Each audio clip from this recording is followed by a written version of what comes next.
60 शब्द प्रति minute. Matter start. सभापति महोदय, मैं रक्षा मंत्रालय की मांगों का समर्थन करने के लिए खड़ा हुआ हूँ। वर्तमान घटनाओं से पता चलता है कि संसार का हर देश अपनी सुरक्षा के बारे में चिंतित है और उसके लिए हर प्रयत्न कर रहा है।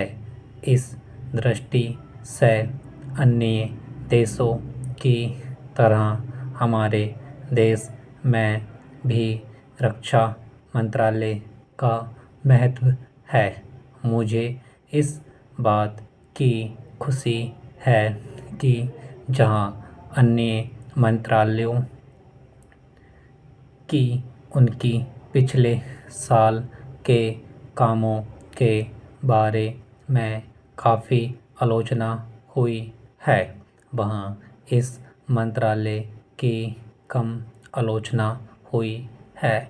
इससे पता चलता है कि इस मंत्रालय ने पिछले साल अच्छा काम किया है। मोटे तौर पर किसी भी देश की सुरक्षा नीति का लक्ष्य यह होता है कि दूसरे देशों, खास तौर से पड़ोसी देशों के साथ मित्रता के संबंध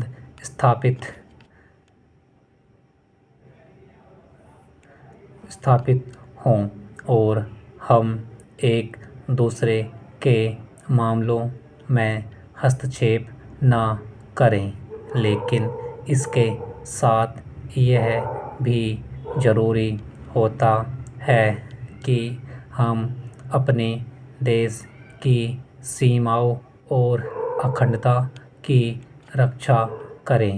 इसलिए हमारे देश का यह कर्तव्य हो जाता है कि हम अपने पड़ोसियों के कार्यों पर पूरी नज़र रखें, क्योंकि आज तक हमारे देश पर जो संकट आए वे हमारे पड़ोसियों से आए हैं।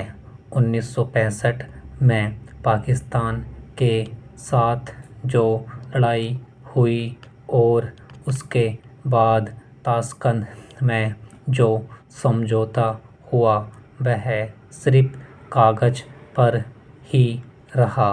पाकिस्तान ने उस पर कोई अमल नहीं किया। इस दृष्टि से बहुत ज़रूरी है कि हम अपने देश की सुरक्षा की हर तरह से व्यवस्था करें। हमारा उद्देश्य दूसरों पर आक्रमण करना नहीं, लेकिन यदि हम पर कोई आक्रमण करे तो हम में इतनी शक्ति अवश्य होनी चाहिए कि हम उसका डटकर सामना कर सकें। हम जानते हैं कि पिछले दिनों पाकिस्तान को अमेरिका और चीन से काफ़ी मदद मिली है। रक्षा मंत्रालय की रिपोर्ट में भी कहा गया है कि पिछले साल अमेरिका ने पाकिस्तान को 1500 करोड़ रुपयों की फौजी सहायता दी है। आज यहाँ हम फौजी सामान के लिए अपने कारखानों की मदद से अपनी शक्ति बढ़ाने का प्रयत्न कर रहे हैं। वहाँ पाकिस्तान संसार के देशों से फौजी सामान खरीद रहा है। अपनी नीति के कारण वह सब देशों से लाभ उठा रहा है। मेरा सुझाव है कि हमको भी अपनी शक्ति बढ़ाने के लिए संसार के अन्य देशों से अधिक फौजी सामान खरीदना चाहिए। आज तिब्बत की सीमा पर चीन की 2.5 लाख फौज खड़ी है। स्टॉप।